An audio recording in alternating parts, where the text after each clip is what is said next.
I found that even if there was like a shitty month and I'd go in with the patient and just say like, this is what you need, and like not care, my case acceptance would always be way better than like having that like desperation vibe. Yeah. So that's what I've always told like our associates and like you too. I'm very affected by how I'm looked at.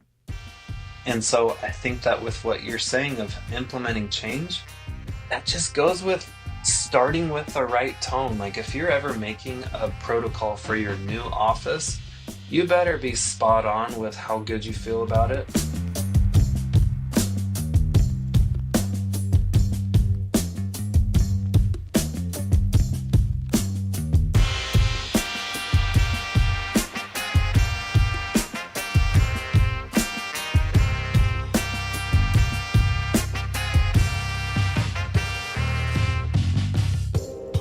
Our guest today is one of our friends that we've known, I've probably virtually for a long time, right? Never in person. I feel like that's how it is nowadays. Like you never really meet people in real life, but you've known them for like 10 years, but just through like Facebook groups. So we were all in like a small Facebook group, and we just all shared kind of best practices and stuff like that. So it's been cool to see all of our journeys, and his especially. So he's up in Washington. He has 2 offices. Mm-hmm. He did one was he took over like about 10 months after it started up, and the other one was a startup, and he did them in like 2017 and 2019. So like the same years that we did like ours, which is kind of cool. And is like absolutely crushing it. He last year was nice enough to share with us between both offices, he's doing like over $6 million in production. So like kicking our ass for sure. That's awesome. And has like just tons of tons of reviews, like thousands. Wow. Which is again kicking our ass too. That's amazing. And if I think if I had to sum it up, this patient probably summed him up the best. Okay. So this place marks the single most physically traumatic experience of my life. There is no amount of money you could pay me to darken their doors again. They are kind, yes, but woefully incompetent. The amount of pain they inflicted on me, I hope to never experience again.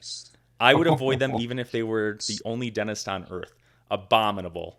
I do not know how they look themselves. Is this how you're going to introduce every guest on your podcast? Yes. Is you're going to get their worst Google review? Yes. That's Spencer, by the way. Welcome. Welcome. Oh, no, we're not done yet. Okay. You thought this was done? Oh, no, you're not done. All right, yet. keep going. Get to the good I part. have a great response there that you're going to read too. Oh my gosh. No. Note that they also bribe customers to give a 5-star rating. You cannot trust the reviews. All right, welcome to the podcast, Spencer. Yeah. So we have, Dr. Spencer Greer Is it on. over yet? Are we done? Yeah. Yeah. Hey, did I have an amazing response to that review, Eric? I mean, look on that. Oh, yeah, let's look through it. Is there something like... I don't know, but the edit on it says, scathing? after being surprised by a response here. So you did respond. So that was good. That was like the one bad review out of the 1,000. No, I saw it. Yeah, Mateo, sounds traumatic. I'm sorry to hear everything you wrote. None of us recall anything like this happened to anyone in our memories, especially with a name like yours and all its variations. If you would like to talk to our owner about it so we can field your specific concerns, reach out to us. And we do not bribe anyone for 5-star reviews. We want reviews, yes. Any feedback is fantastic. Yeah. No, at least you responded. Yeah, I always look at 1-star reviews as great marketing opportunities. I definitely take advantage of every single one that I see, because people love to look at the bad reviews. If they see that I have 1,300 5-star reviews, they're going to be like, okay, what do the bad people have to say about this? I know that the eyeballs are on that. Yeah. So I love saying just like, hey, you threw our brochures on the floor in front of my front office staff. How dare you? That was ridiculous. I just love to show personality. I love to show that I'm a real person, not just some corporate robot who just tries to please everybody who is possibly going to pay us. Yeah. So that is a great opportunity for marketing, and it's free. Yes. Give me a 1-star review because I will respond and people will link me for it. People talk about it when they come into the office. They're just like, dude, I love the way that you respond to your reviews. Yeah. So, nice. No, that's awesome that's actually work, because I think a lot of people get afraid of that, right? Like I used to, oh man, like especially when you're starting up, I'd like that first like 6 months to a year where everyone's like, you got to get like 100 reviews and they all have to be good, and like, one bad review when you've got 10 reviews is way worse than, a few when you've got 1,000. But I remember like my team like if one bad review came, like everyone was really quiet, and I would like walk around and be like, why is everyone like not talking? They're like, we don't want to tell you. And it's like, oh, there's a review. And I used to let that like fear mentality completely take over. Yeah, you But I'm bet. glad that you have a way better approach, and it's good probably for people to hear too that like if you respond that way too, you've even gotten like positive feedback from patients who come in. Like that's cool. Well, there's a neighboring dentist who I mentor, and when we met in person the first time, it was almost like meeting a fan. You know, Uh-huh. he lives here in town. He knows that I mentor doctors on production, and so he shook my hand. He's just like, I just want to tell you, I love everything that you do, even your Google review responses. You're just so real and raw. And so I yeah, know. people notice that. And I do want to note one thing that you said, Eric, and that's that we combined in production at over 6 million this past year. I do want to say that's in revenue. I think any dentist can say any number that they want for production, and that's a huge just like eyesore for our industry when they're like, "Hey, I produced 1.4 million, but their net production is actually 800,000." So there's a bunch of monopoly money being talked about out there when we're talking about gross production. So I Yeah. definitely want net production and collections to be the absolute indicators of the success of a practice. I was looking at an office one time and I just like, hey, you're selling this place for about 800,000.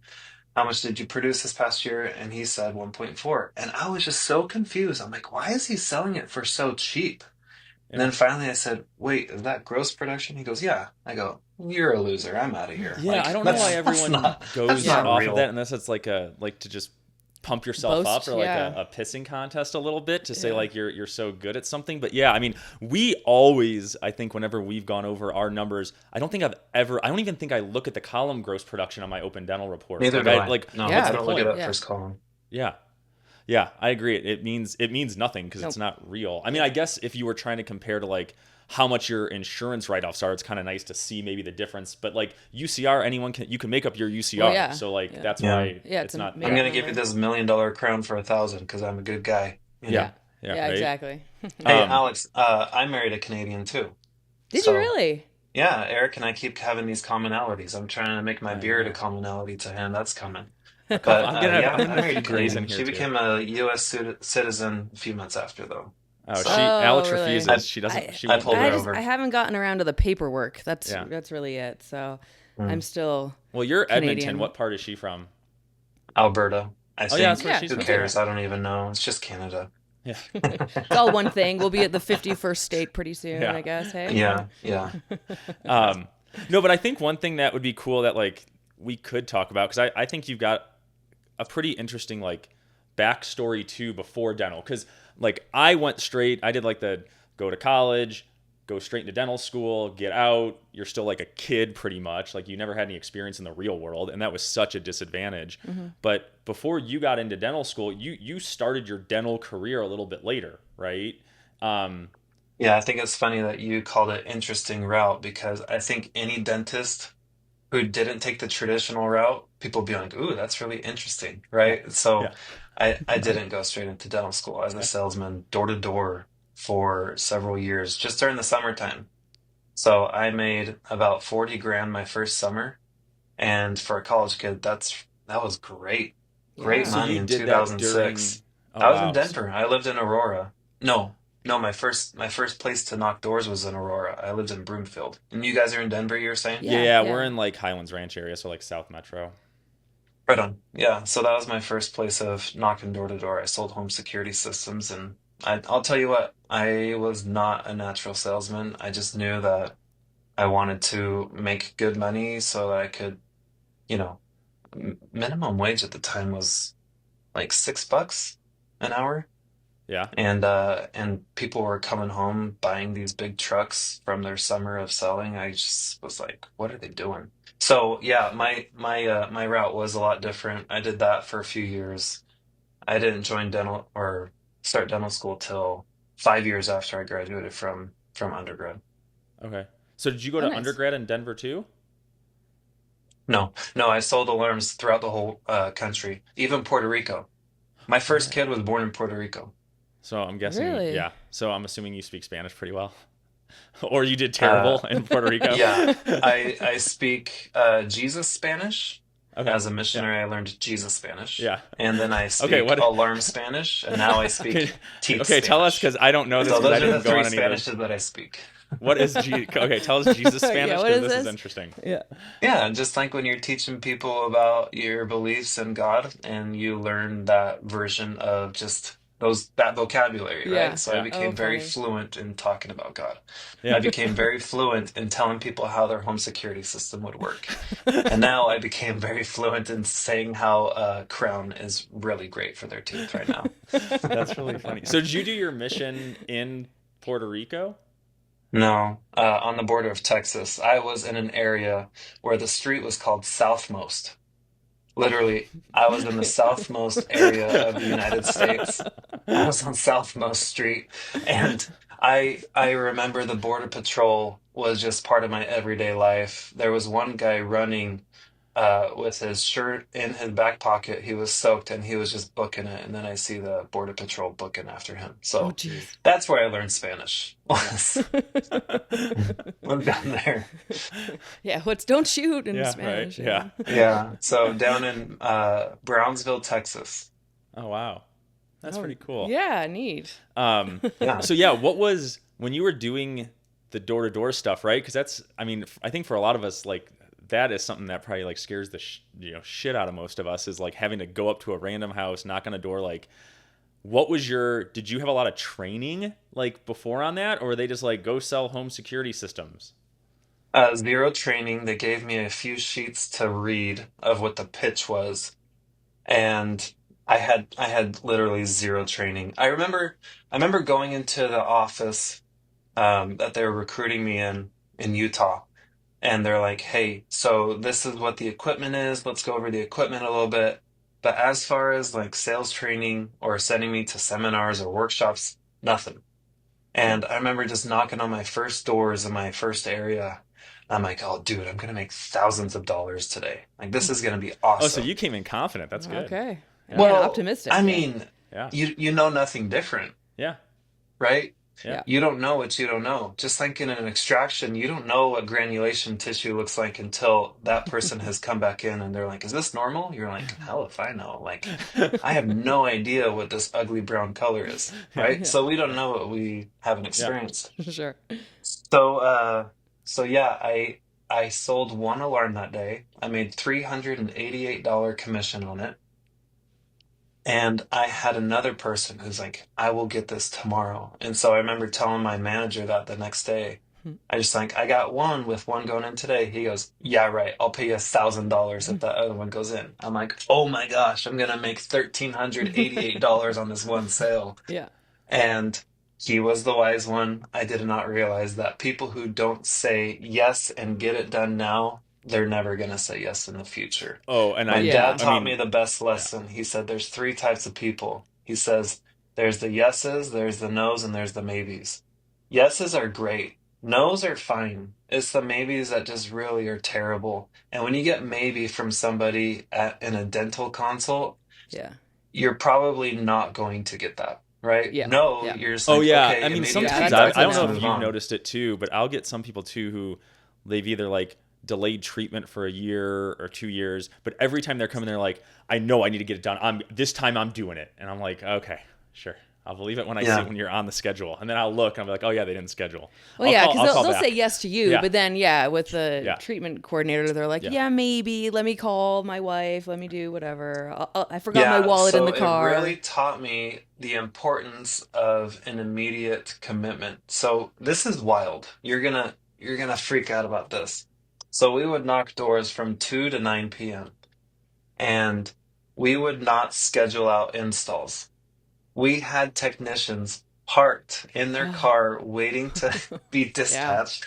Yeah. Wow. And Before they change their the mind. doorbell would ring before I would even leave the house. I would hear the big old, you know, over an inch in diameter holes being drilled into their wall before I'd walk out.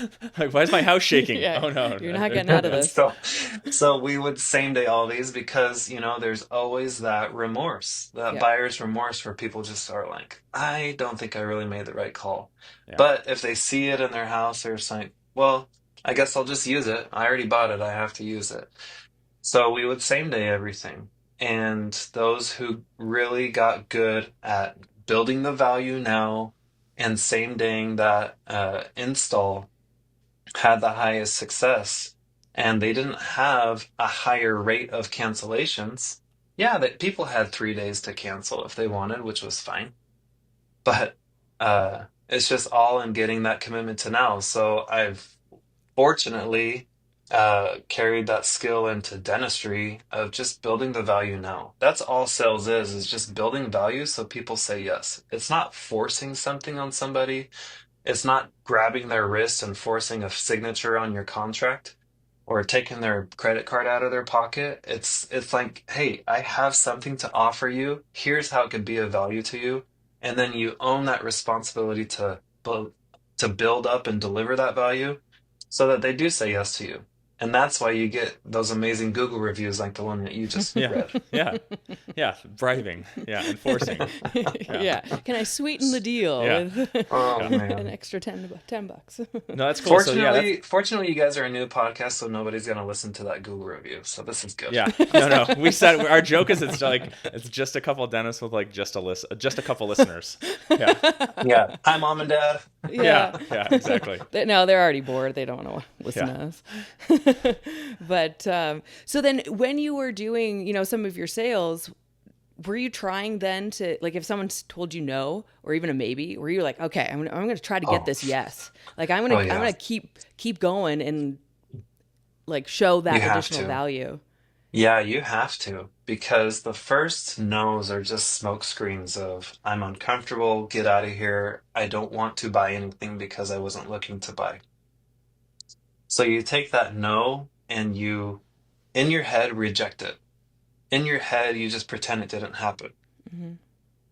You keep talking, you keep building value. They say no again. You're just like, yeah, cool. Totally understand.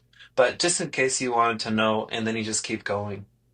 I took my wife out on the doors like one day of summer. Sometimes she would come out and she's like, do you want to come out with me? So she'd put on my little sales polo. And I remember she felt so uncomfortable. She even tugged on my shirt, like, let's go. They keep saying no to you. We gotta go. She didn't speak Spanish, but she understood the Spanish word no. Yeah. No gracias. No quiero. No. And so she could understand in Puerto Rico that day. They don't want it. They literally got it. They got the alarm still. They signed the contract. They got it installed. And she walks out with just her jaw to the floor like, how did that turn into a yes? There were so many no's. And I'm telling you, I always joke that I'm an introvert that wishes I were an extrovert. So this is definitely not in my comfort zone to just talk, to just sell. But it's something that I feel is just a good concept that when you have something good to offer the marketplace, then don't feel guilty about asking for people to buy it from you. It's fine. It's fine. Just make Yeah. sure that you're delivering the value and responsibly ask for them to say yes. Yeah, I mean, I think that's the Yeah. first thing that's important too. Is like you have to believe it too, right? Like if you didn't think if you thought those home systems were like the worst thing ever and absolute garbage, like that would be tough. But you understood the value in it, and I think a lot of dentists sometimes need to make sure, like maybe just give themselves like a quick refresher on like, yes, what I'm doing is going to help someone. Like this is how it helps people. And sometimes maybe you just get kind of caught in the grind. I know that would happen to me sometimes. Is I get caught in the grind, and then I would lose like you get a couple no's and then you start to lose the confidence and everything. And then you're like kind of question, oh, well, like, do I really have to do like a crown or could they just have like a huge filling here? And then you start to kind of like lose the value in your head. That would happen to me. And then I have to like kind of refocus and say like, no, this actually is better. I know it's more expensive, but it's still better. Yeah. Yeah, it's important that we're responsible in the way that we're helping to make the decision for our customer or our patient. right? And so we evaluate the whole situation and we see, is this a good situation? So if somebody was a renter and they couldn't make the decision for the house, I couldn't in my right mind sell them a security system that would be drilled into their home without the homeowner, going ahead and giving a thumbs up. So just like when you're a dentist and you're prescribing something, you've got to feel good about what you're presenting. And that goes the opposite way too. Like if you're under presenting because you're afraid, you're doing a disservice. Yep. Yeah. So Yeah. that comment that you just made about a big filling, I've been just railed on by dentists on Facebook forums when I'm talking about this concept. Like, don't do big fillings. I just saw you just posted that today, didn't you? There was something that you just put on today Yeah, about it. Yeah. yeah. And people hate it. And Yep. then some people absolutely agree with it. Um, but the whole principle is when people want a crown or a filling, sorry, when people need treatment, and you're thinking, should this be a crown or should this be a filling? Well, if that initial thought is even coming to your mind and it's not Yep. just Yep. blatantly a filling, Yeah. okay, there's already good reason for a crown. So oftentimes, too many dentists are just like, okay, do you want the crown or do you want the filling? And the person says, let's just do the cheaper one. Let's just do the filling. Okay, okay, great. And so then the dentist feels like a nice person. They feel like a pacifier to the Yeah. person, like, oh, okay, I'm gonna save this tooth. Yeah. Or it's just like a tooth that needs a buildup and a crown, and they just do the buildup today because they want to stop the caries. It's like, no, don't do that disservice Yeah. because who's to say that person, that's the maybe here. That's the maybe. Yeah. Maybe Yep. I'll get the crown in the future. And then we all know what that results Yeah. in. Yeah. So I just think there are too many people that lack confidence in diagnosing and presenting treatment to dentists, and then that's kind of where my success lies. Is just saying things how it is and just building value. I don't run a super amazing operation that people would look at and be like, "Wow, look at how this." Are you guys familiar with EOS? Sure. Yeah. Yeah. Yeah, I'm not EOS. I'm not any sort of system. I'm just like, hey, let's throw this spaghetti at the wall and see if it sticks kind of guy. And so that's what I've built now. Um, but the successes of my practice are just diagnosing things as they really are and giving good opportunities for that person to say yes. And obviously, my amazing teams around me can help facilitate that because we dentists can't do all this on our own. Yeah. So that's where sales has really translated well into my success as a dentist. So like, And I'm what and helps? I'm really 'Cause glad that I had that break. Yeah. No, that seems. Yeah, you got those skills early on, and that's super helpful. well, I mean, what do you ever like with your program that you do too? Do you ever have dentists? Because we'll talk more about me and all my issues, right?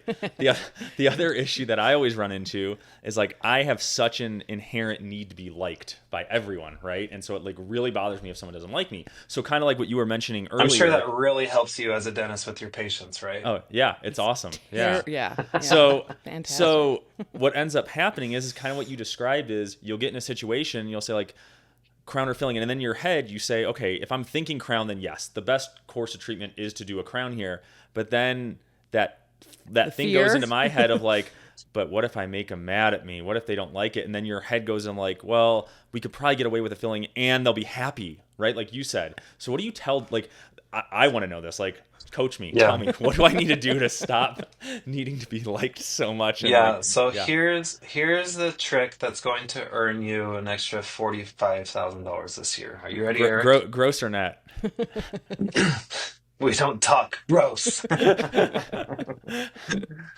So you are still giving your patient the option. You're still giving them options. You're not being a dictator and saying, this is what you shall do. Oh, It's that's my just way. now your options are not crown or filling. Yeah. Now your options are crown or nothing. And as long as you just kind of go like this, Eric, you're just like, I don't care what you do. I just got to tell you what's the right treatment for this tooth. Right? I always throw my hands up like this towards my shoulders, just like, hey, it's your call. Your body, your call. Mhm. As long as they understand there are no other options. This tooth needs something called a crown after I build it back up right? So there I'm throwing in, they're going to see a build-up code. So I'm going to remove all this bad stuff, build it back up, and then we're going to put a nice porcelain covering over it that's going to feel and look just like a tooth. And it's going to be really awesome for you. At that point, they don't ask me, well, can't you just fill it? Because I'm being definite. Like, I'm definitely only on this option for you. Yeah. And so it's totally your call. Like I said before, yeses are great, nos are okay. It's the maybes that are terrible. And so in this realm, you're saying, tell me yes or no. And some of them will say no, and then you'll be able to self-evaluate later on and just be like, what did I do that I can improve on so that the next person is more likely to say yes. Yeah. And then So just don't give the option. yeah. Yeah. Yeah. And you can go onto Facebook and just rail on me too. Like that's Yeah. cool. Nice, right? Yeah. No, I think that works. Yeah. I mean, that's a little bit more on how I used to practice. Well, yeah. versus- So I remember when I was before our offices open, we worked at like a big DSO that's out here in Colorado, or I did. You didn't. 'Cause Yeah, I you just didn't. did your startup. I guess it like rhymes with like specific dental services. If you guys can ascertain what that is. Anyway. But they used to bring us in like, I don't know, quarterly, and then they were big on like sharing metrics and like who's doing the best, right? Who's diagnosing the most, who's getting the most case acceptance, all that. And it was a common theme that the people who did the best, if you either looked at them or they like saw their personality, you were like, how the hell is this dude like? This dude's like so bland. Like, how is he crushing it? And they went through it and they were like, because they don't give patients options and they are just direct with what needs to be said and they just do it. Whereas like myself, I'll get nervous and I'll spend 15 minutes trying to like figure out a way to convince them, right? Versus just saying this tooth needs a crown. And that's one thing where like Alex is more introverted than I am. And she would do really well with case acceptance because when she came in, it was like, this tooth needs a crown. And she said it confidently, Just right? to the point. Yeah. Yeah. Whereas I would like, it was like fidgeting and then it wouldn't work. Yeah, as you well. didn't want to ever bring it up. Yeah. Yeah. Hey, quick break here. If you're enjoying Just a Couple Dentists, don't forget to follow or subscribe wherever you're listening.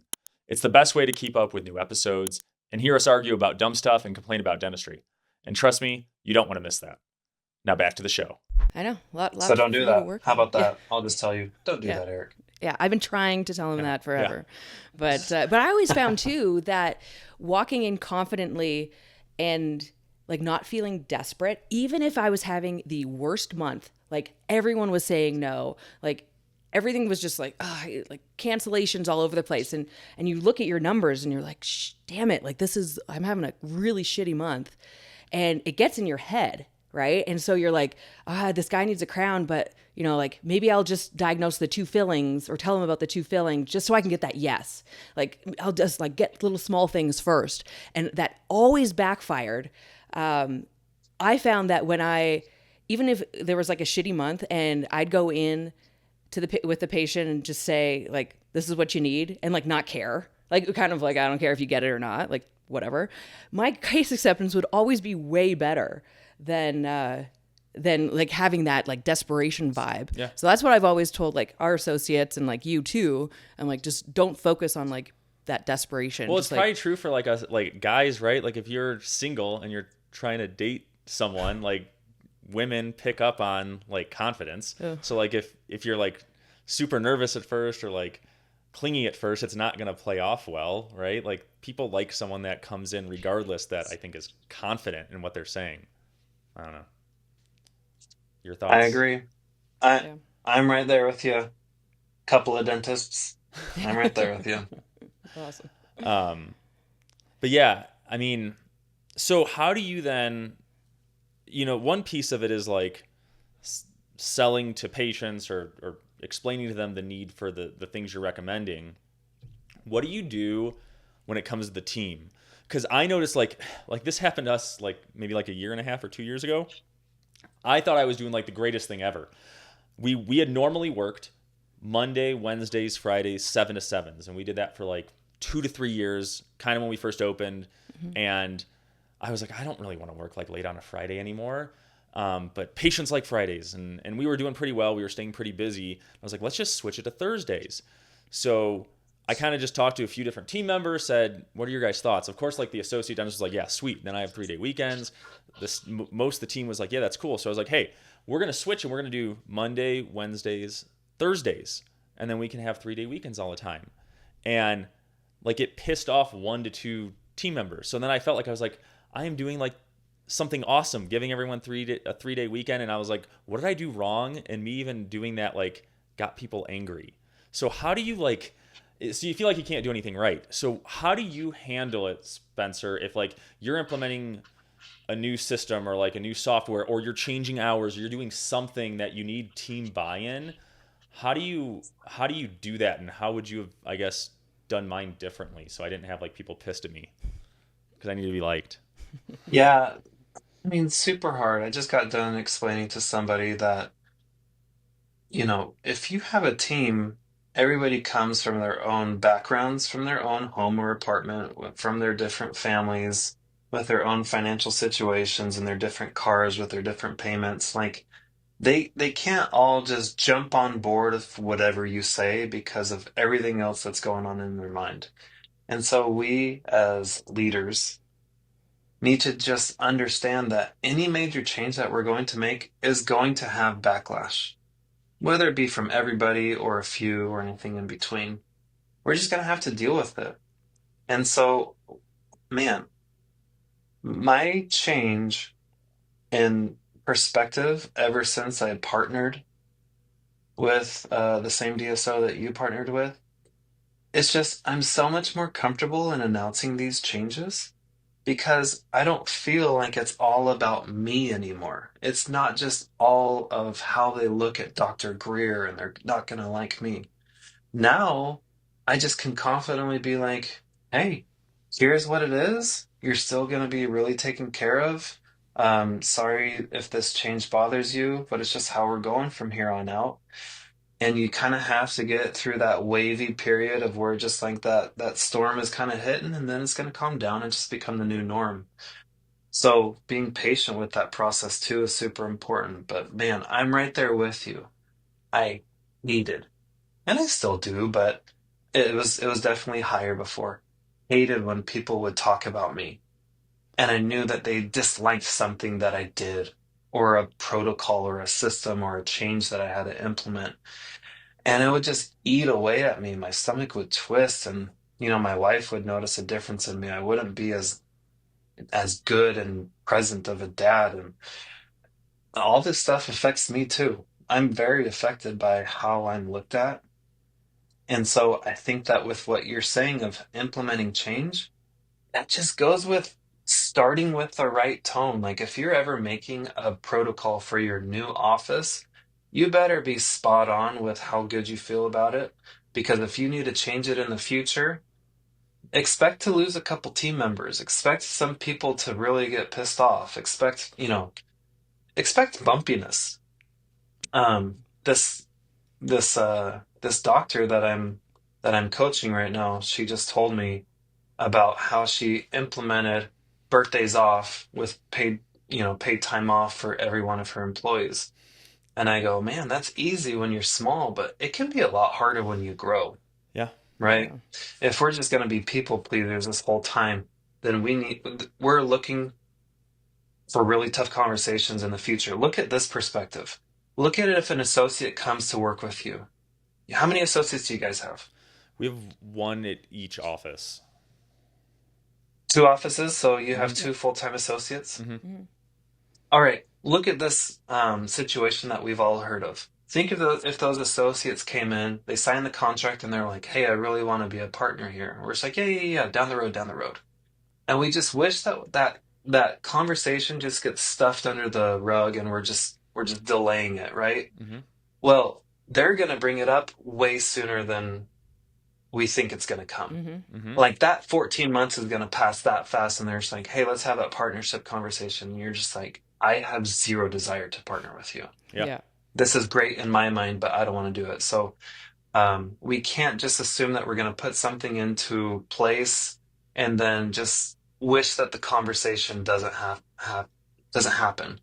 Uh, so with your changes to sell to the team, to be a good thing to the team, anytime that you're going to make a major change, just be ready for repercussions. Get ready for people to be upset, to talk to their teammates about it, to come and talk to you privately about it. Doctors, we need to stop feeling sorry for ourselves when teammates want to come and talk to us about certain things or gripe about things or get a different wage offer at a different office. Like, it's just the nature of owning a practice. It's the nature of being a business owner, and we just have to be like, okay, I'm ready for this, right? I got a resignation on Monday. It really sucked, but I was just like, okay, that's the card that I signed up for.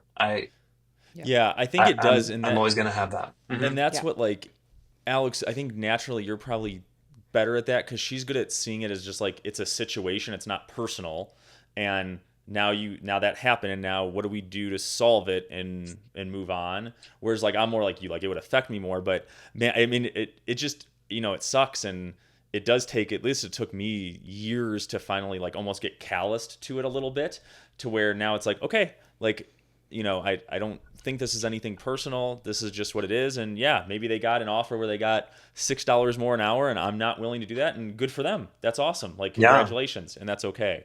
And I saw a question on DSN. Are you guys in DSN?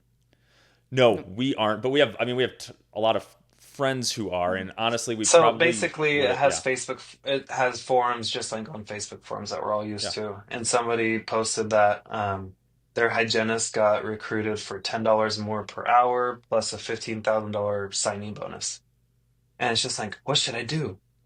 I'm like, well, you either match or move on, right? It's not really something that you need advice on. You just have to move forward. And for me, I'm not gonna match that. That's just stupid. It's ridiculous. And I'd rather have somebody who's worse than that person, because I don't want to set a precedent for what I'm going to do in the future. I don't want people to hear about stupid moves that I make in order to be desperate. Well, yeah, and then what happens is you become a pushover, and that's what happened to me. I would say yes to everything, and I mean, I remember even like a few years ago, like new into practice ownership, right? I remember asking one employee, I was like, "Do you guys think that I'll just say yes to everything?" She's like, "Yeah, everyone knows you'll just say yes." So like that isn't, like that isn't a good thing, right? And so like, yeah, it was nice because they all like, but then they don't really like you. They just like that you say yes. So it's like different. They don't really respect you, right? And so I think sometimes Alex probably you've always gotten more respect probably from people. Fear. Yeah, maybe. But I would have more like, like as a buddy, but not as like a boss or a leader. And so that was one thing I had to kind of learn, is you can't be both. It's really hard to be respected as a leader and also expect to be liked. Like, it just doesn't happen. Talk about what you just said. You just said fear. Like, expound on that. Oh, everyone, there's like a running joke, and probably Eric was the one who started it, was that most people are scared of me. Like, because I am definitive. Like, this is what we're doing. Like, I try to be fair.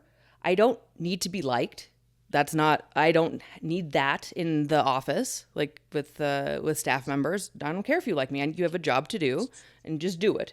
So I think it comes off a little bit as like, oh, I'm scared of her, I don't want to ask, or something like that. But or maybe Eric's just scared of me. And I'm very envious of that. I think that's amazing. Like, you saying that you have that, and people approach you as their boss. Like, this is a working situation. This is a working relationship. I asked a bunch of dentists this question, and I still stand, firmly by it. I'm like, all of you are professing how much you love your teams. Oh, I just have the best team. I love my teams too. Don't get me wrong. I love them. But it's a selfish endeavor. Like, if they weren't part of what I'm doing to make myself money and to grow my entity, would I just want to reach out to them outside of business? Probably not.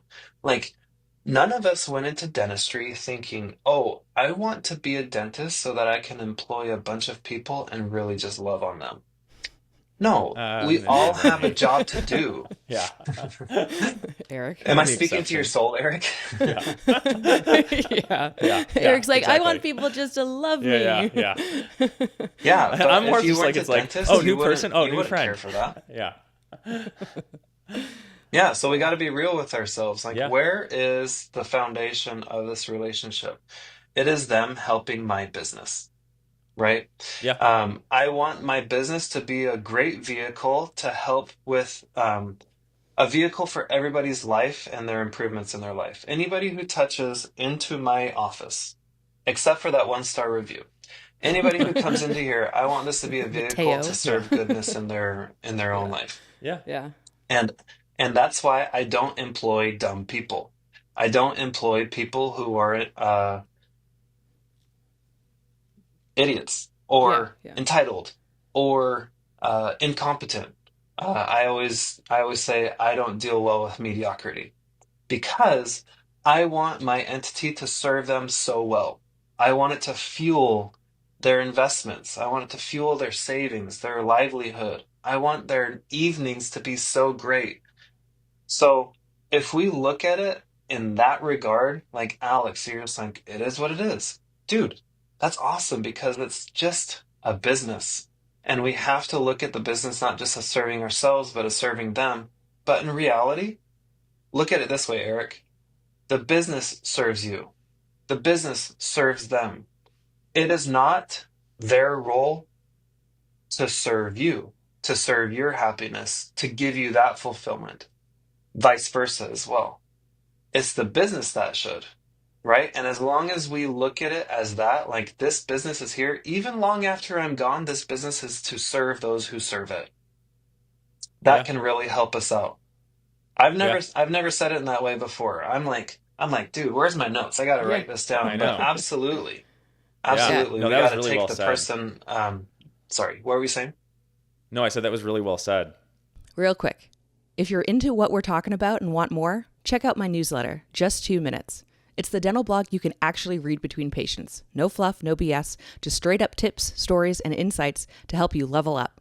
You can subscribe over at coupleofdentists.com or just hit the link in our show notes. Now back to the pod. Yeah, we got to take out the personal aspect to where we're just like, but what are they going to think about me? It's just like, well, what are they going to think about the company? How about we look at it that way? The business, the company, how it serves all of us, how are they going to look at it? And we want them to feel favorably towards it. But as Alex was saying, we want the structure and the regimens to be absolutely intact so that we are creating this nice synergistic flow between the people and the company. Yeah. Totally makes sense. So Hallelujah. Amen. yeah, right? Yeah. um, so Alex, you were talking earlier because you were going back to a personal story about me, how over the summer I attempted to get into running a little bit. Oh, yeah. And that lasted like a couple months until it hit like 50 degrees one day, and I was like, okay, now I'm good. As long as it's comfortable, I'll run outside. So yeah, this topic kind of came up because I was listening to another podcast and they were talking about buying cycles, and where like people like Eric or all of us, I do it too, we'll go into this like mode of, all right, Eric's going to go, I'm going to be the runner. I'm going to be the best runner right now. So I got to go buy the shoes. I got to go buy the socks. I got to go buy the phone Headlamp. clip and the headlamp. I got to go buy all the things, right? I'm in this buying mode. And can that be applied to dentistry when those people come in that maybe haven't been in 10 years, they've, anxiety or whatever, and they're like, all right, today's the day that I'm going to the dentist, right? Can we apply those same principles where like the salesperson at like Nike is like, you're going to need all this stuff too. Like you're going to need it. You're either going to buy it from me or you're going to buy it from the guy next door. So like, let's take this opportunity and let's fill up your shopping cart of stuff so you can have it. Yeah. Like, is there opportunities like that in dentistry that are missed because we don't either see it or we're too scared to bring it up because it's like, oh, that's too like salesy. Or it's too much. It's right? too Like, much. I'm gonna Yeah. overwhelm Whatever. them. Yeah. Wow, I've never heard that question before, and it's really just taking me to a couple spaces. Like, I think that we can think of those patients who have come in our more recent past of being in that situation. I knew it was just time. Like, it's time to focus on me. It's time that I just focus on me and my health. Mm-hmm. We capitalize on that and we celebrate it with them. We absolutely have to just Celebrate the moment that they've made this decision and they just have made the right choice to choose you. And you give them the whole thing. You give them everything. You're just like, yeah, you've got these implants that need to be placed. You've got these crowns that need to be done. And you've got these SRPs that need to be, give you a good foundation. And we celebrate that. And we're always so pumped that they made this great decision for themselves. I didn't learn this from somebody, but it was reiterated by my former coach because have you guys heard of Justin Short, who used to run the lifestyle practice? I've I'm heard of lifestyle practice. He, Yeah. Yep. yeah, so he was one of my first coaches. I love Justin Short. Every time he would speak on a podcast, I'm like, I just resonate with this guy. He's really key in my development. So hiring the right coaches is super huge for people. I encourage people to go out and find somebody who's going to be on the outside looking in. Um, but every time somebody would uh, get a treatment done, rather than saying like, "All right, see you later, my assistant's going to finish you up," instead, as I would pat them on the shoulder, I'd say, "You just made a really good decision for yourself because I saw a lot of yucky stuff in there. So good job making a good decision for yourself." Later on, I heard Justin say something very similar. He's like, "Hey, make sure that they don't have buyer's remorse and that they feel good about it." I'm like, dude, that's what I've been doing for the past yeah. few months. And it's really awesome because you're reiterating and reaffirming that, like, they needed to make this choice. Not only was it elective, but it was necessary. So going to your question of, like, why do dentists struggle with that and are there missed opportunities? Alex, I don't know because I just know what's within my own realm. You guys know what's within your own realm. Some of these questions you're asking me, Eric, you're just like, hey, what about like a cringy treatment presentation? I'm like, I don't know because I don't have experience in other people's offices. I don't have experience to where I just like observe another dentist doing something a certain way. I joke about the fact that when I went to Taher Dune's surgery course and I was like extracting some lower anteriors, and one of the mentors there, he takes my wrist and he moves it and he's like, do it like this.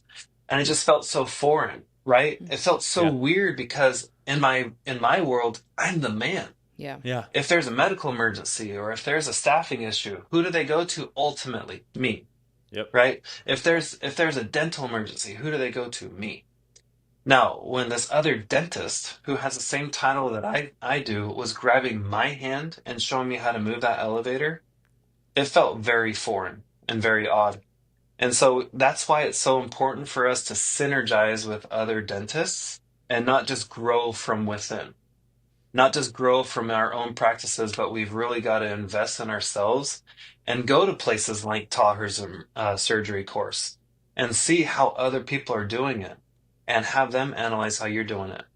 So when you're saying, Alex, sorry for the tangent, but when you're saying like, why is this happening in other practices? And we don't really have that experience because if you think about your dental experience, 99.999% of it is just your own and not other people's. That's why it's so important for other people to teach us when they've done things well, like case presentation, like placing an implant, like anything, like training an office manager. Do we really think that we can just do all those things on our own?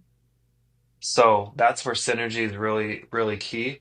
And I've been learning on those Facebook forums lately. Facebook is not the place to do that. You are surrounded by everybody who you probably like, but most definitely hate.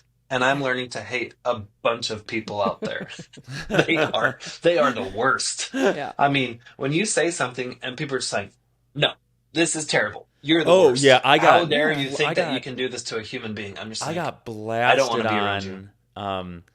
We talked about it in another episode. One of our buddies, who's our class president, he told me about the new law, or not new law. It's been a law forever in Alabama where you can train assistants to become hygienists. And I was like, oh, sweet, that's interesting because I can't find hygienists to save. Like for the life of me, I just can't. You can't find them, even with like competitive pay, and like we're part of a DSO. Like you get all the benefits, right?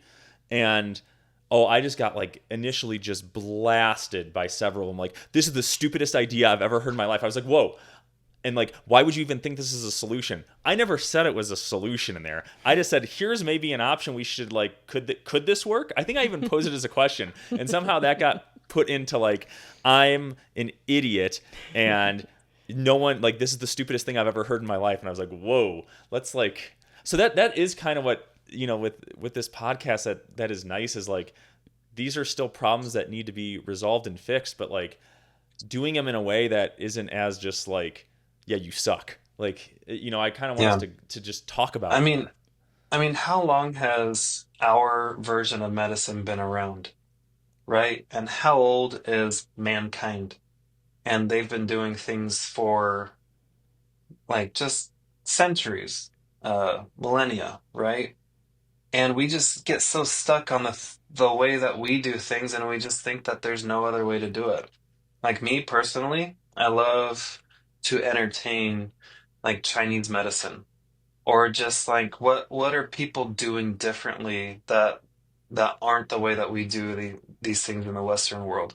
And we as dentists, like the common dentist, I'm not talking about like the clinical gurus who know everything about every composite bond and porcelain out there, but like the common dentist, how many things do we actually know really well? Like 50? Like there's not much Yeah. complication to what we're doing. So if anybody just deviates from whatever outside of our normal realm, people flip and Yep. it's super annoying. So what's the whole main point? Like sometimes you have to pay to be part of higher level groups, and it's well worth every Yeah. penny. I invest every month in being part of a high level group, and it just allows me to be around people who I can sign off and then look at my wife and be like, man, these are just high caliber people. I'm really glad to be in it. And then you can stoop down to those Facebook forums and be like, I'm a part of a group of idiots, you know?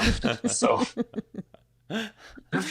Yep, agreed. anyway, that's huge. Do you guys resonate with that at all? Do you have any Oh sort of yeah, groups that you absolutely. I try mean, to I be think in, that's or that's where like our original Facebook group was so important. Like ours before Facebook was like popular, you know, with stuff.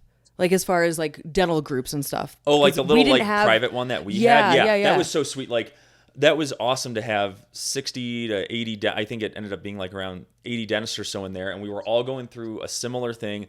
Everyone just wanted to help each other. So the mindset wasn't like this competition or no one like it was crapped on each synergy? other. It was yeah, Yeah. it was all Yeah. just everyone wanting to work together and like pump each other up. And honestly, I think that's why in that group, I mean, I, so many like ridiculous high achievers in there. Yeah. It's Cuz I don't nuts. think we had was like nachos and all those like Facebook groups around when we were like I just mean, I think they starting were cuz like just I never I they were wasn't kind on of it. starting. I think. I don't think they were as big as they are now because that Yeah. was like 2016, And I think that's 2017. probably a good thing that they weren't like I never looked at those because I'd Yeah, probably I get into didn't. like a No, we rabbit just hole. kind of gotten. Yeah, we just kind of got. I think there's a space for them. Like it's good for. I think it's good for a dentist to connect, anyways. And I do like that a lot of the groups like that will go on that are bigger groups. Like the people who lead it, some of them are good about like trying to keep positivity, which I think is important, so it doesn't go into this just like cesspool. Hmm. So like I do appreciate that some of the people that run these big groups do like at least try to say like let's keep it positive.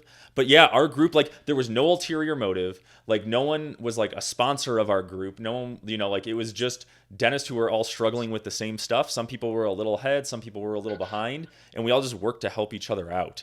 And that was I loved that concept. Yeah, we were all on the same page, which was nice. Yeah. Yeah. So yes, it resonated with Yeah, us. definitely get out of your own little bubble. For any dentist who might stumble upon this tiny little initial podcast episode, Yeah, like let's right. just like if anybody's listening, they should definitely look at opportunities to just go outside of themselves, be part of something bigger, find people who are going to stretch them. um, don't commiserate. Don't just talk to people in your community. Like look for those people who you admire throughout the country, and just try to be in whatever groups that are going to push you to be bigger and better. No, Um, that has been huge in my development.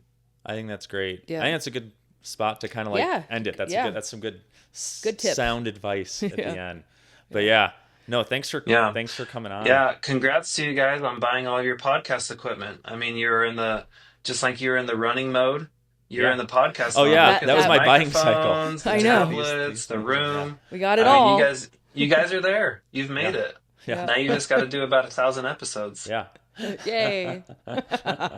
Where did that come from? That came from Was that your- me or you? Yeah, That's no, you. it's you. 'Cause you have an Apple Is product. it because I said Yeah. congratulations? Yeah, do it again. See if I think no, it's with it your just fingers. blows. Yeah. I think it's your fingers. You have to do some kind of like. Oh my gosh, that was It awesome. was like hand All right, gestures and balloons. now- That's so think- funny. On the video Balloons version, just you'll showed see up on the that screen. balloons That's awesome. came up for him congratulating us, which is pretty awesome. Yeah, well, good job to you guys for building something great, for partnering with an amazing DSO, and just continuing to grow. And I mean, for two rad dentists to team up like you have in this way, so cool. Yeah. Well, thanks for coming on, and Appreciate we it. appreciate it.